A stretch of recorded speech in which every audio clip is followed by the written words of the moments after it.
Welcome to Let Me Fix This. Enjoy the video. You start by deciding what you want to limit. This is the core.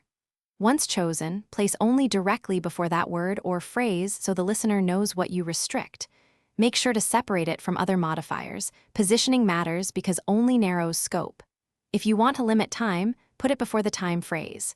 If you want to limit an object, put it before that object. Doing this avoids ambiguity from the first step onward. Next, you handle verbs and longer structures. When you mean the action, place only before the auxiliary or main verb. You only have to sign here. Once done, for adverbial limits, put only before the time or place phrase so the restriction reads correctly.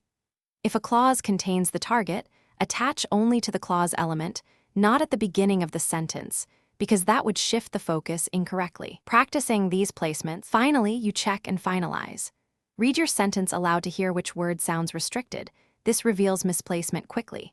If the meaning is off, move only one position at a time and listen again, because small shifts change focus.